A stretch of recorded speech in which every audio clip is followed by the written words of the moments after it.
제가 오늘의 이야기는 슬픈 얘기로 좀 시작해야 될 것 같습니다. 저희 시골, 제가 살던 고향의 읍내교회에서 코로나19 확진자가 나왔습니다. 그래서 한 200명 정도 모이는 교회에서 확진자가 나왔고, 한 명이 아니라 수십 명이 나오게 되어서 9시 뉴스에도 등장한 바가 있습니다. 교회는 방역의 원칙을 잘 지켰고, 그리고 교인들, 목사님도 이제 주중에 예배를 드리지 않기 때문에 목사님은 강대상에다가 이불을 깔고 그렇게 교회를 위해서 기도하시던 교회였는데, 문제는 딱 한 분, 고열에 시달리는 한 분이 교회를 출석하게 되었고, 결국 그분 때문에 수십 명의 확진자가 나오게 된 것입니다. 그 결과 주변에 많은 그 확진자들이 다녀간 상가, 가게들이 문을 닫게 되면서 교회에게 구상권이 청구되었고, 교회는 이제 엄청난 빚을 많은 사람에게 갚아야 되는 상황이 되었습니다. 좋은 교회입니다. 아름다운 교회입니다. 그런데 왜 이렇게 주님의 교회가 이렇게 이해할 수 없는 고통과 고난을 당하게 되는 것일까요? 오늘 우리가 읽은 성경에도 이해할 수 없는 고난이 나옵니다. 이 아브라함의 이야기의 초기를 다루는 창세기 12장 10절에 보면 이렇게 기록이 되어 있습니다. 그 땅에 기근이 들었으므로 아브라함이 기근이 심하였더라. 이는 기근이 심하였더라. 라고 나오죠. 여러분, 여기 나오는 이 땅은 어디입니까? 약속의 땅입니다. 가나안 땅입니다. 하나님이 본토 친척 아비집을 떠나 내가 내게 지시할 땅으로 가라 할 때에 그 바로 하나님이 약속하신 그 땅입니다. 그런데 그 땅에 기근이 들었습니다. 기근은 비가 오지 않는 것이죠.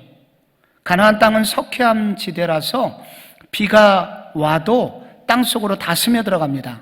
그래서 비가 오지 않으면 수목이 살 수가 없고, 목축업을 하는 사람은 떼죽음을 당해야 합니다.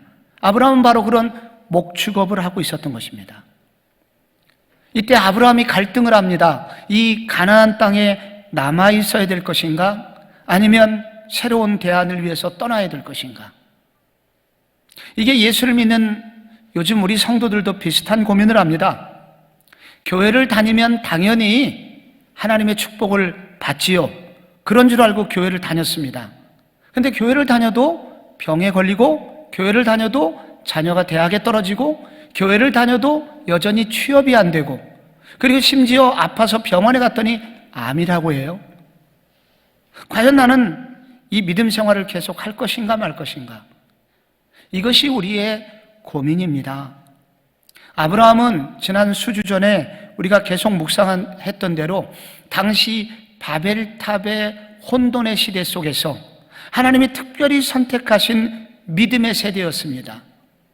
그런 믿음으로 반응했습니다. 그래서 가나안 땅까지 오게 된 것입니다.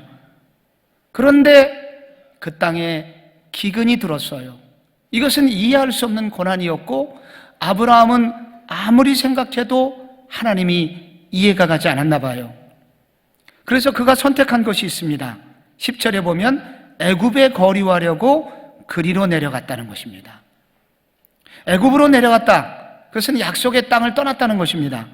내가 너와 너의 후손에게 이 땅을 주리라 하셨던 하나님의 약속을 받은 그 약속의 땅을 떠났다는 겁니다.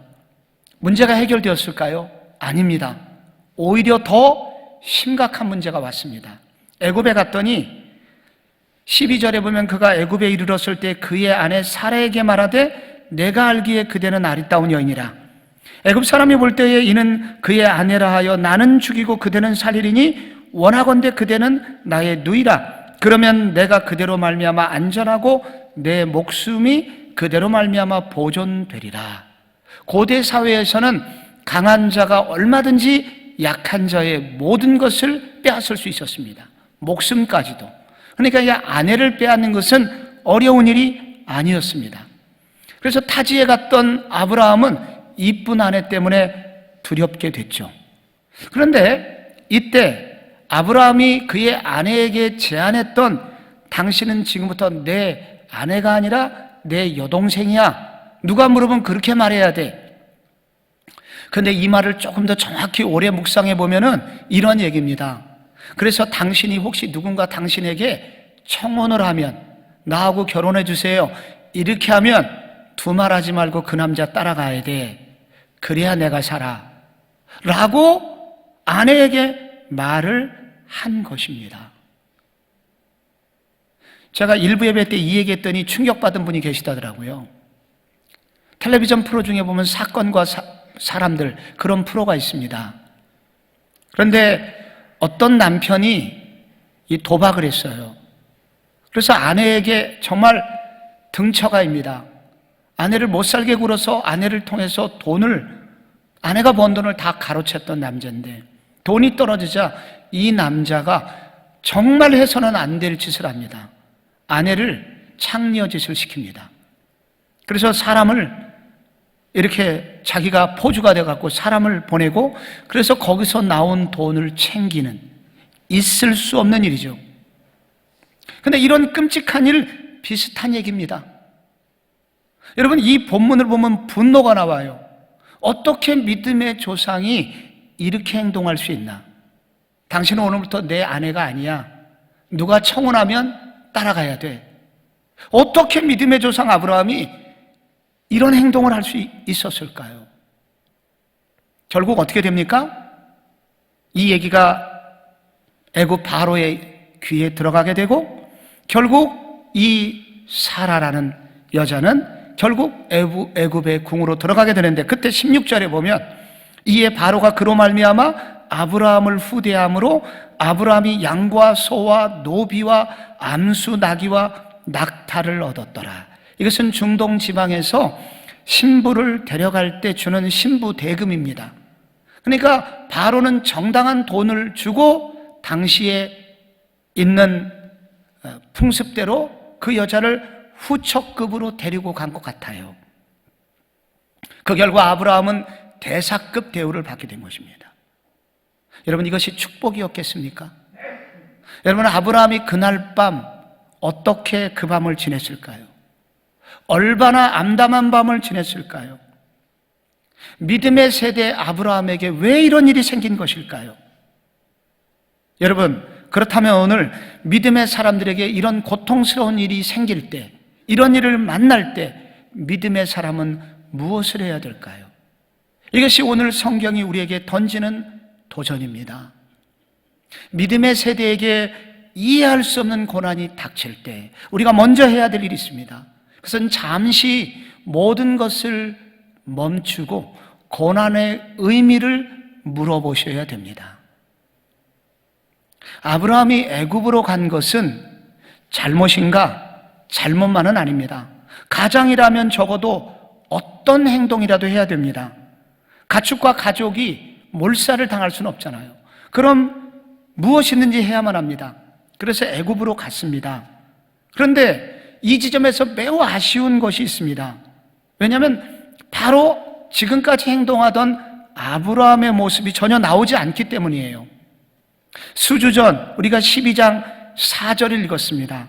이에 아브라함이 여호와의 말씀을 따라갔고 롯도 그와 함께 갔다. 아브라함은 말씀을 따라간 사람입니다. 7절에 보면 여호와께서 아브라함에게 나타나 이르시되 내가 이 땅을 자손에게 주리라 하니까 그가 여호와께 그가 그곳에서 제단을 쌓았습니다. 8절에도 여호와께 제단을 쌓고 여호와의 이름을 불렀습니다. 그 이전에 아브라함은 예배를 드리는 사람이었어요. 말씀을 따라가는 사람이었어요. 그런데 아쉽게도 이 대목에서는 아브라함이 말씀을 구하지도 않고 예배를 드리지도 않고 주님 어떻게 해야 되나요? 묻지도 않고 있습니다. 왜 묻지 않았을까요? 가장 큰 이유는 자기가 만난 상황이 너무 커서 한마디로 문제에 압도되어서 아무것도 생각할 수 없었던 것입니다. 또 하나 이유가 있다면 하나님은 예배드릴 때 영적으로는 내게 은혜를 주시는 분이지만 나의 실제 경제 생활에는 이것은 하나님이 잘 모르실 거야. 아브라함이 이렇게 생각했던 것 같아요. 아브라함은 하나님께 물었어야 합니다. 하나님, 제게 왜 갑자기 기근이 생겼습니까? 하나님, 기근이 오는 이 시간, 이 도대체 기근을 주시는 이유가 무엇입니까? 그동안 하나님은 이런 과정을 선하게 이끌어 오셨는데 왜 이렇게 갑자기 어려움을 저한테 주십니까? 만약에 그가 물었다면 하나님은 답변했을 것이고 하나님의 답변을 통해서 아브라함은 고난의 의미를 깨달을 수 있었을 것입니다. 사람은요, 의미만 있으면 고난을 견디게 됩니다. 믿지 않는 사람도 그래요. 내가 이게 의미 있는 고난이다. 그러면 견뎌내는 힘이 있습니다. 신앙의 사람은 더더욱 그렇습니다. 이것이 하나님이 내게 주신 고난이고 이게 이유가 있다. 이 고난의 의미를 발견하게 되면은 무엇이든지 할 수 있는 힘이 생기게 되거든요. 그런데 아브라함은 묻지 않았습니다. 기도하지 않았습니다. 오랜 후에 이스라엘 백성들, 아브라함의 후손들이 출애굽을 합니다. 그래서 광야길을 걸어갑니다. 광야길을 가다가 그들은 6월절에 놀라운 은혜, 10가지 재앙으로부터 구원받은 그들이 광야길을 갈 때 물이 떨어집니다. 그리고 먹을 것이 떨어집니다. 그때 그들은 불평하고 원망하죠. 그동안 인도하신 하나님을 다 잊어버리죠. 그 이스라엘 백성들이 아쉬운 게 뭐냐면은 묻지 않은 거예요. 하나님, 그렇게 10가지 재앙의 엄청난 권세를 가지신 분이 우리에게 지금 물을 안 주신다면 이유가 있을 텐데 하나님 왜 그러세요? 이렇게 물었으면 하나님이 답변을 주실 것이고 그리고 그들에게 더 선한 길을 알려주셨을 것입니다. 그런데 그들은 묻지 않았습니다. 그래서 그들은 다음 수렁으로 아브라함의 1차적인 문제를 떠나서 더 깊은 아내를 팔아먹는 정도의 2차적 더 깊은 수렁으로 들어가 버리고 말았던 것입니다. 성경은 너무 분명하게 일관되게 우리에게 알려주시는 것이 있습니다. 하나님은 믿음의 사람을 절대 버리지 않습니다. 그리고 믿음의 사람을 가장 좋은 길로 인도해 주십니다. 그런 그분이 그리고 인도해 주신 능력도 되십니다. 그런데 그분이 왜 우리에게 고난을 주실까요? 이유는 딱 한 가지밖에 없습니다. 이것을 통해서 성도를 더욱 가치 있게 만들기를 원하시기 때문입니다. 성도를 더욱더 견고하게, 성도를 더욱더 강하게, 단단하게 만드시려는 것입니다. 그 이외에는 이유가 없어요.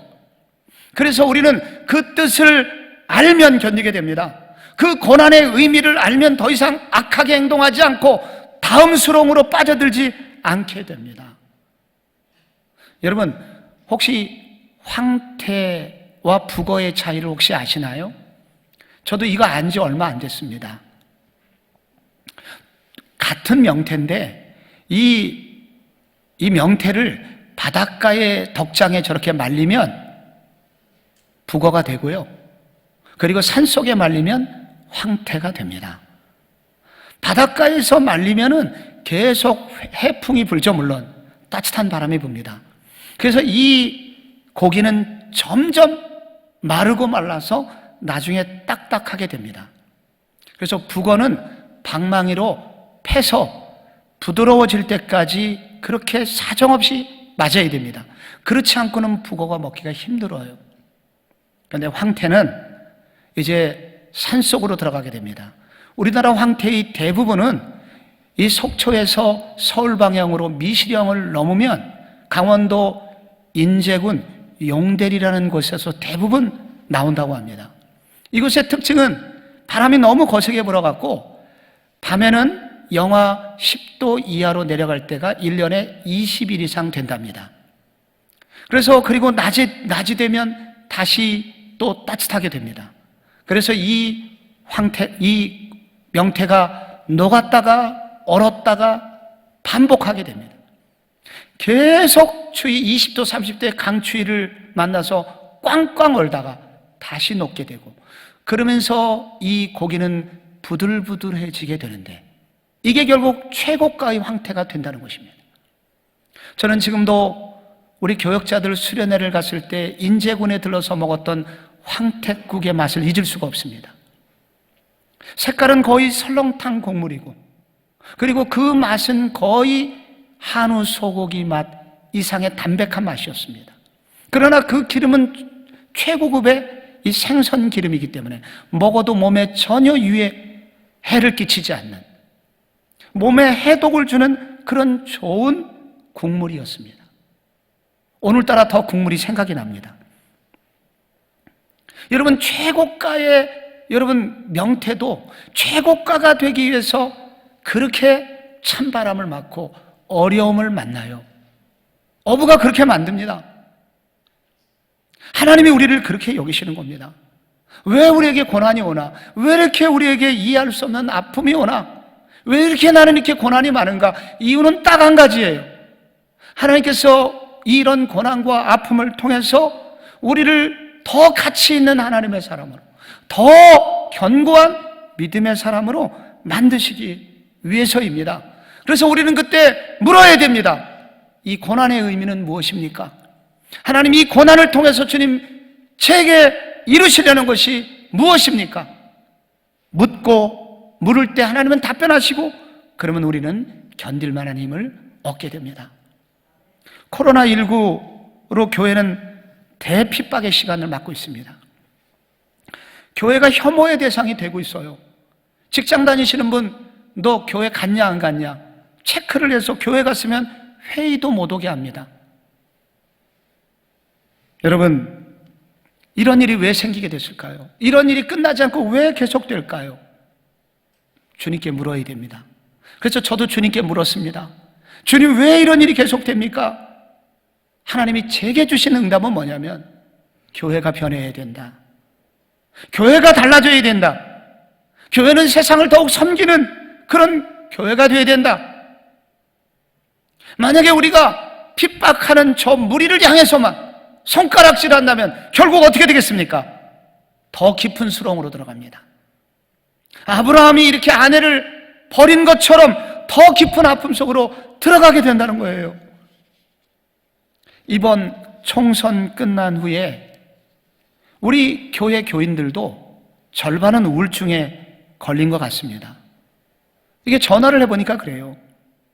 우선 우리 교회 어르신들, 그리고 목회자들 중에서도 어르신급에 해당하는 분들은 이번 총선의 결과 190대 110으로 끝났습니다. 그래서 이분들의 염려는 과연 차별금지법 안에 있는 독소 조항, 이게 결국은 지켜질 수 있을 것인가? 혹은 더 심한 분들은 이 나라가 사회주의로 가는 것은 아닌가? 과연 기독교적 가치관을 지킬 수 있을 것인가? 안 될 것이다 하면서 좌절하고 낭망하고 어려워하는 분들을 보았습니다. 만약에 정말로 걱정이 된다면 그분들 이렇게 주님께 물어야 됩니다. 하나님, 왜 이런 결과가 왔습니까? 기독교적 세계관을 지킬 수 없는 왜 이 위기 가운데 우리는 이렇게 들어갈 수밖에 없습니까? 물어야 됩니다.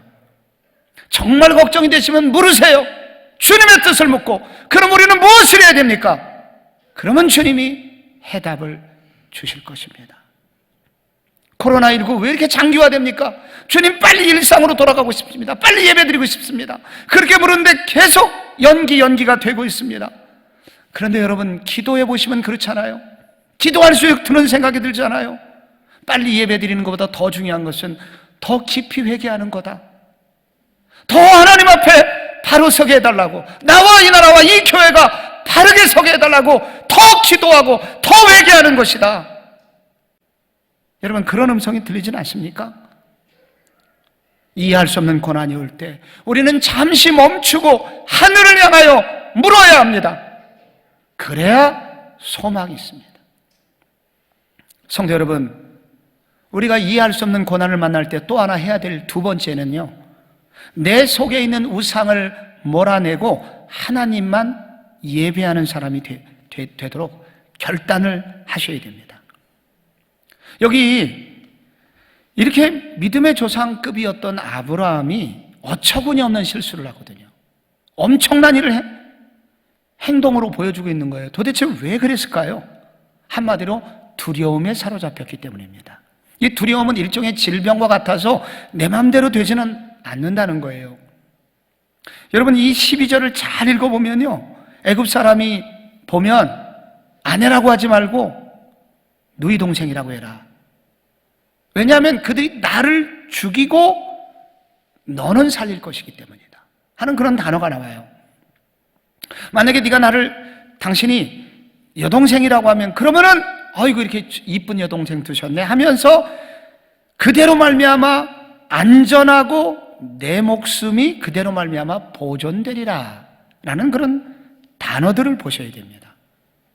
아브라함은 지금 생명의 위협을 느끼고 있어요. 두려움이 그를 확 잡아버렸는데, 처음에는 내가 이대로 있다가는 굶어 죽겠다, 내 가족들 다 떼죽음 당하겠다, 그런 두려움이었다가 이제는 이 두려움에 사로잡히자 다음 단계 아내를 팔아먹는 그런 더 두려움에 들어가서 더 악한 행동을 하고 있는 것이지, 하게 된 것입니다. 그런데 이 지점에서 굉장히 중요한 것이 있습니다. 사람이 두려움에 빠지게 되면 자기가 진짜 소중한 것이 무엇인지 드러난다는 것입니다. 그래서 내면에 진짜 예배하고 있는 대상이 누구인지 드러나는 거예요. 여러분, 아브라함이 두려웠는데 왜 두려웠냐면 그가 잃어버릴까 봐 노심초사한 무엇인가 있었기 때문입니다. 그 핵심이 뭘까요? 한마디로 하나님일까요? 아니었습니다. 그가 정말 잃어버릴까 봐 두려워했던 것은 안락함이었습니다. 평안함이었습니다. 성경은 이것을 우상이라고 말합니다. 그동안 아브라함은 하나님을 예배하는 사람처럼 보였습니다만, 기근을 만나자 그가 진짜 사랑하고 예배하는 대상은 하나님이 아니라 안락함이었다는 거예요. 내면 깊숙한 곳에서 하나님보다도 안락함이라는 이 우상을 더 사모하고 결국 우상 숭배를 하고 있었던 것이죠. 그리고 하나님은 믿긴 믿었지만 나의 안락함을 유지하는 데 동원되는 어떤 신 정도밖에 되지 않았던 것입니다. 하나님을 잃어버릴까 봐 두려워했던 것이 아니라 이런 안정과 평안함을 잃어버릴까 봐 두려워했다는 거예요. 이번에 그가 만난 어려움을 통하여 이제 하나님이 그의 믿음의 현주소를 가르쳐 주십니다. 여지없이 드러냈습니다. 그의 믿음이 이렇게 형편없다는 거와 진짜 내가 아니라 네 내면 깊숙이 안락함을 섬기고 있지 않냐. 이제 너는 결단해야 돼. 이제 너는 안락함이 아니라 평안이 아니라 진정으로 나를 믿어야 돼 하면서 이 기근의 시간을 통하여 하나님은 진짜 신을 내면에 모셔드릴 것을 도전하고 있는 것입니다. 그의 후손들 이스라엘 백성들을 출애굽할 때 여러분 이 창세기를 읽었거든요. 이 창세기를 읽으면서도 그들은 깨닫지 못했습니다.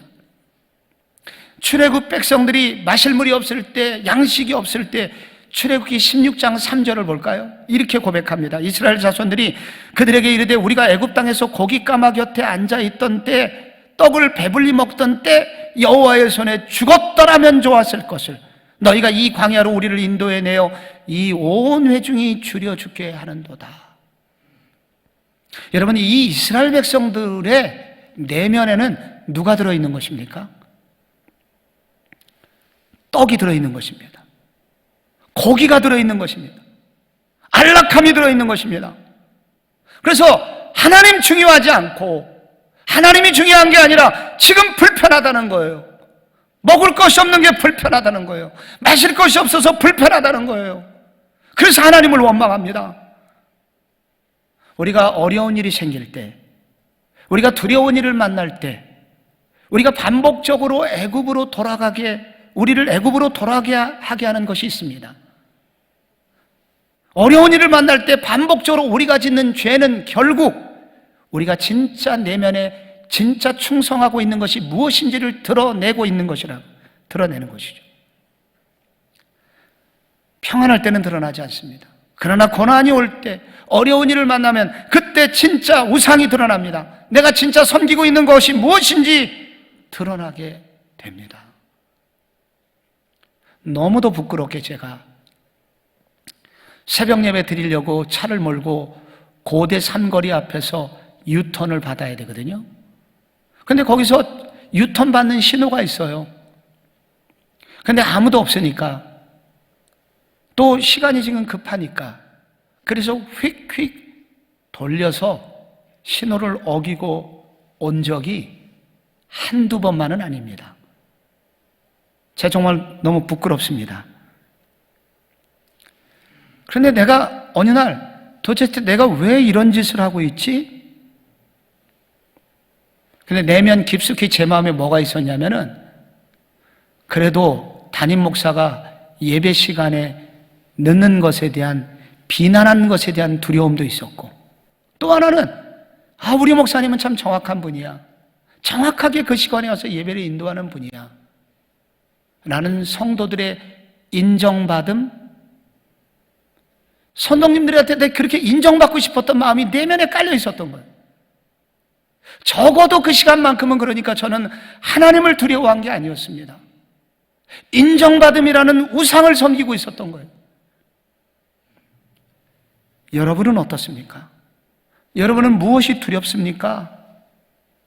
혹시 내 노년에 이렇게 무기력하게 살다가 내 노년에 나는 너무 가난하게 돼서 나는 정말 초라한 노년을 보내지 않을까? 그래서 혹시 하나님이 기뻐하시지 않는 일을 하시는 분은 없습니까? 평생 하나님이 나를 지켜주셨는데 앞으로 혹시 내 노년에 내가 비굴하게 될까봐 하나님이 원하지 않는 그런 욕심을 부리지는 않습니까? 이게 나도 모르는 우상일 수 있습니다. 젊은이들은 남자친구나 여자친구 없이 이 기간이 길어지게 되면은 초조하게 됩니다. 혹시 내가 연애 한번 제대로 하지 못하고 늙어가는 것은 아닌가? 그렇게 외로울 때, 힘들 때, 그때 진짜 신이 누구인지가 드러납니다. 나를 정말로 위로해주는 신이 누군지 드러나게 됩니다. 그때 애굽으로 가는 청년들이 있어요. 하나님 대신에 애굽으로 갑니다. 포로노몰로 갑니다. 음란 소설로 갑니다. 이상한 곳으로 갑니다. 전혀 엉뚱한 행동을 하게 되는 거죠. 직장을 잃을 위기에 있을 때, 장사가 되지 않을 때, 우리가 그때 진짜 어느 신이 참신인지, 내 내면을 누가 다스리고 있는지 드러나게 됩니다. 하나님인지 혹은 하나님이 아닌 다른 무엇인지. 나는 정말 누구를 예배하고 사는가? 내 속에 진짜 주인은 누구인가? 하나님은 이런 고난과 이해할 수 없는 아픔의 시간에 우리에게 물으십니다. 너의 진짜 신은 누군가? 너의 진짜 하나님은 누구니? 하나님은 여호와 하나님만을 섬기는 성도가 되기를 원하고 계십니다.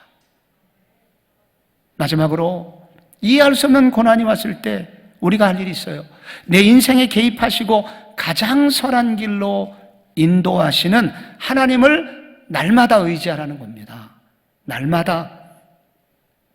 여러분 17절에 여호와께서 사라의 일로 바로와 그 집에 재앙을 내리신지라라는 이 단어는 하나님의 손이 강하게 내리치다는 동사거든요. 하나님이 그 바로와 가족을 쳤습니다. 그래서 이 의미는 거기에 전염병이 들었는지 갑자기 자식들이 아프든지 끔찍한 일들이 막 생기게 됐습니다. 그때 신하들은 직감적으로 새로 들어온 저 여자 때문이라는 것을 알게 됩니다. 바로가 아브라함을 부르게 되고 결국 모든 소유를, 더 많은 소유를 아브라함에게 주면서 제발 나가달라고, 이 땅에서 떠나서 네 고향으로 돌아가라고.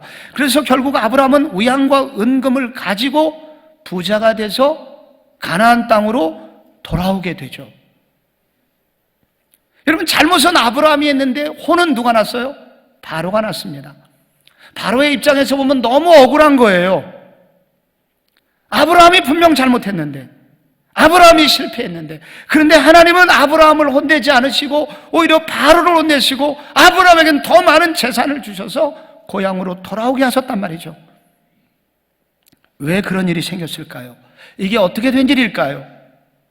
시간이 지나서 나중에 아브라함은 깨닫게 됩니다.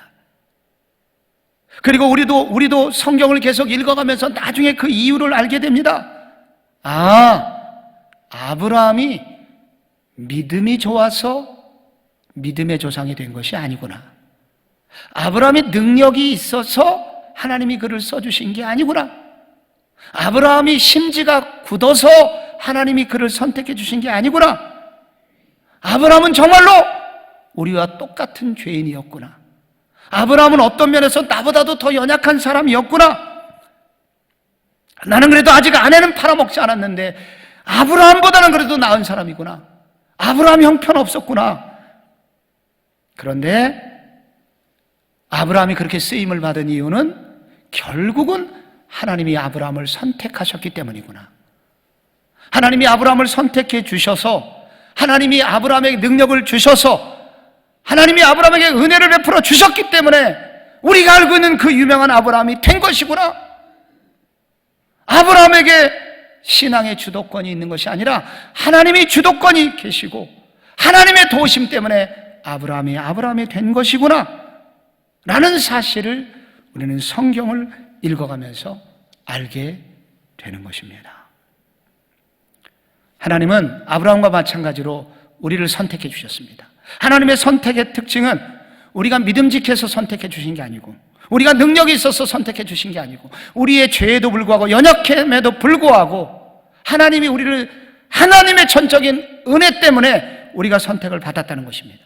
하나님이 선택해 주셨기 때문에 그 결과 때로는 능력이 조금 나가기도 하고 때로는 어떤 선한 일도 할 수 있게 된다는 것입니다. 그래서 우리 모든 성도들은 해야 될 일이 있습니다. 우리의 모든 순간 최선을 다하여 하나님의 영의 인도를 받으려고 애써야 됩니다.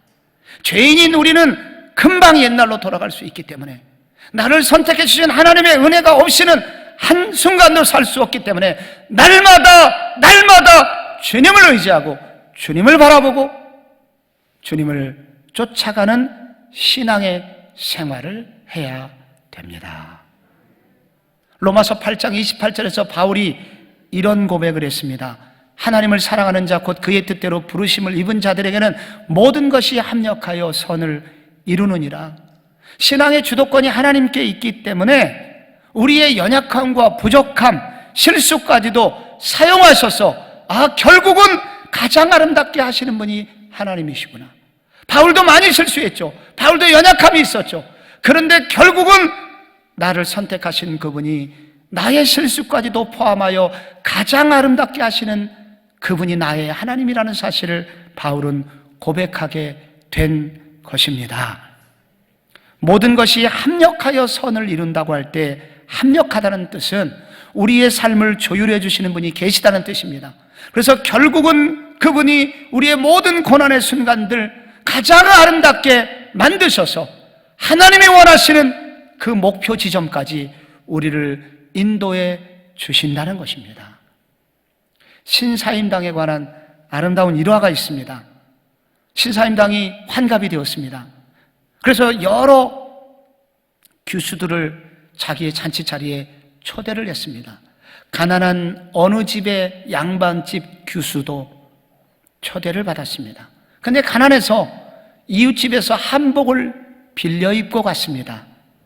그런데 그만 이 서빙을 하던 그 종이 국을 엎었고, 그래서 그 한복이 버리게 됐습니다.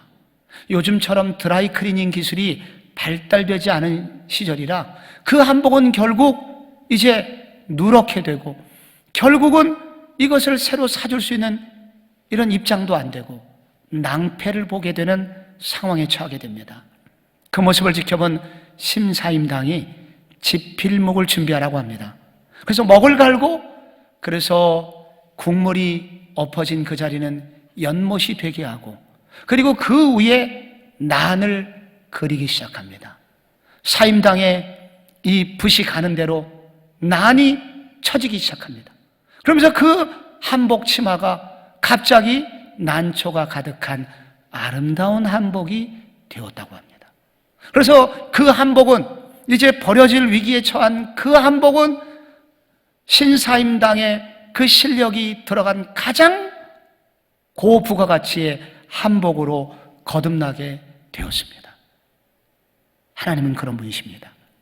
성도가 실수하고 성도가 연약하고 그렇게 잘못된 길을 가는 것을 끝까지 방치하지 않으십니다. 하나님은 그분의 때에 개입하시고 그리고 우리의 실수까지도 조율하셔서 가장 아름다운 선한 작품이 되도록 하십니다. 그러므로 성도가 할 일은 날마다 그 주님을 의지하는 일입니다. 나를 그렇게 빚어가시는 하나님을 바라보는 것입니다. 성령님을 의지하면서 믿음의 길을 살도록 나 자신을 순종시켜서 그래서 그 주님을 따라가게 하는 것입니다. 성도에게도 이해할 수 없는 어려움이 찾아올 수 있습니다. 어떻게 해야 됩니까? 잠시 머물러서 주님의 뜻을 물으십시오. 그리고 진정한 내면에 내 속의 주인이 하나님이 없었다면 우상을 몰아내고 하나님 주인 되게 하십시오. 그리고 날마다 주님을 의지함으로 이전보다 더 아름다운 신앙생활, 믿음의 걸음걸음 걸어가시기를 축복합니다.